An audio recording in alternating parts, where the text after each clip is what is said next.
Hey guys, this is Sam. This is my first attempt at sharing my experience throughout the years with you. And I thought it'd be fitting that my first episode would just be me and you talking, with me talking to you and explaining why this other podcast. So, there's Catch the Craze podcast, there's the Craze and 10 Less, and there's What's in the Box. So, Sam, why another podcast? Well, this isn't just another podcast. This is a show that is really just a conversation. Uh, I've been in the retail sector for many, many years.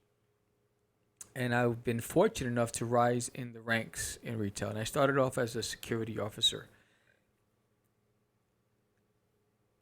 All I had was a high school education when I went into the workforce. And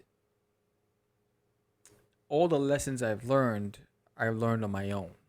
So there was nobody there to hold my hand throughout this process. But I went from a security guard to management, to senior management, to field management, uh, leading teams in the hundreds, responsible for assets and businesses in the millions. And I've been very successful because of my focus on others. So, and this is why I'm doing this podcast. It's I've worked for so many organizations where values were written on the walls and you're introduced to the values when you join the organization. But there are people that were selected or hired into these organizations that don't reflect the written word or did not reflect it. And I had a hard time grasping that concept. Because for me, I took it literal. If we talk about respect, I'm expecting to see it and I'm expected to give it. If we talked about trust,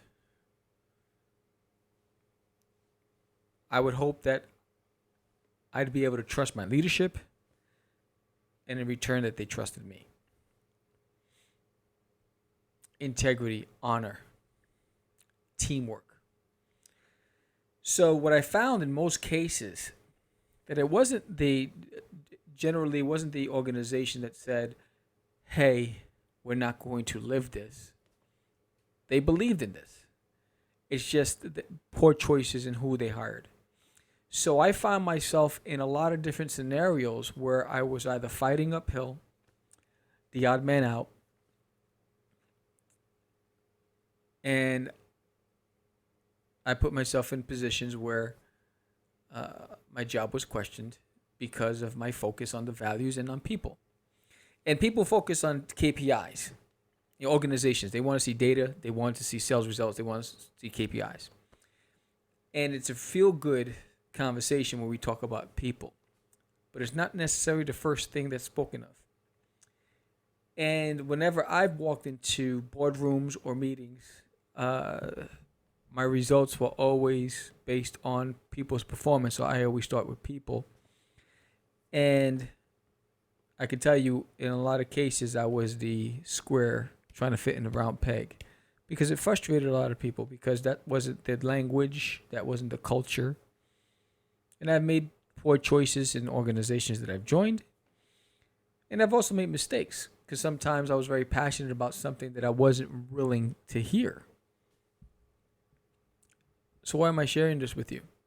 Throughout my years, because of the success of my teams, I've always been asked, or the recommendation has been made on multiple occasions, why don't you go and speak? Why don't you be a consultant? Why don't you do this?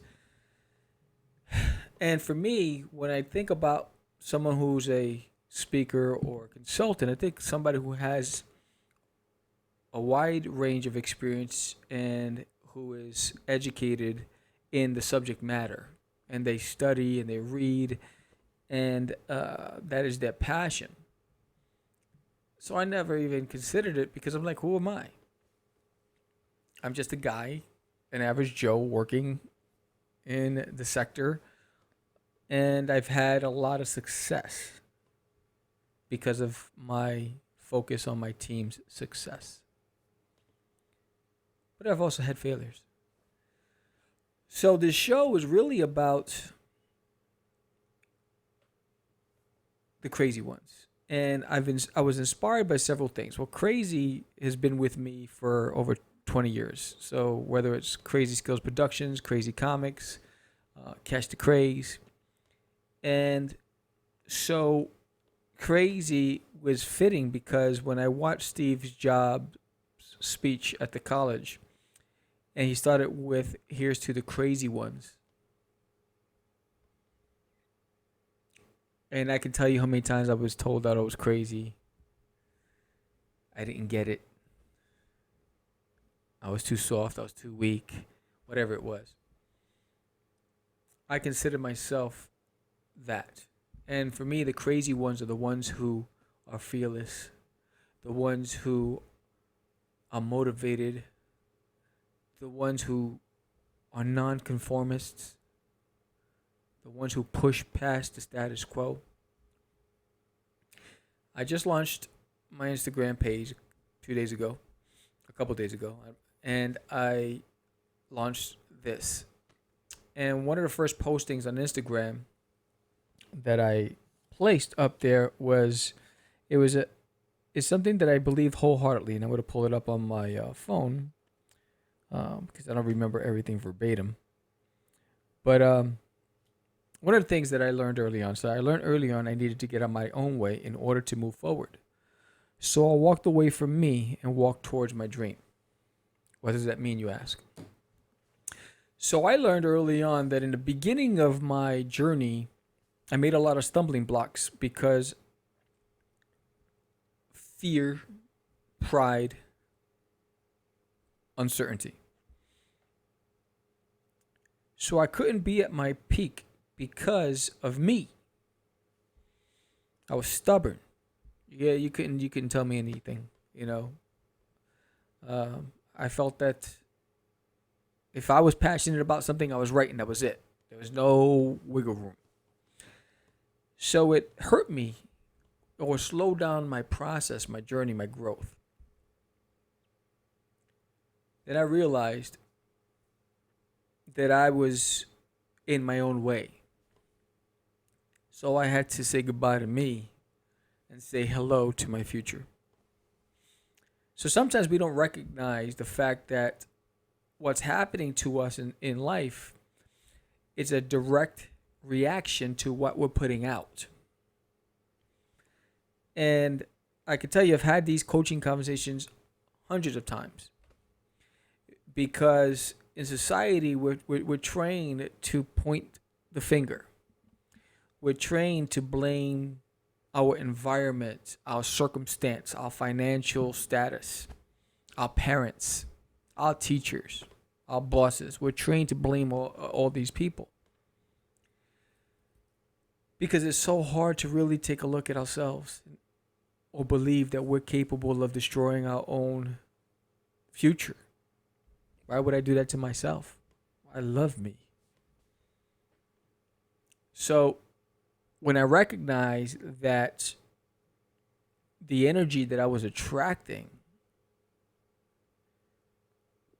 was in reaction to what I was putting out, I had an epiphany. I was like, oh, whoa, something's got to change, Sam.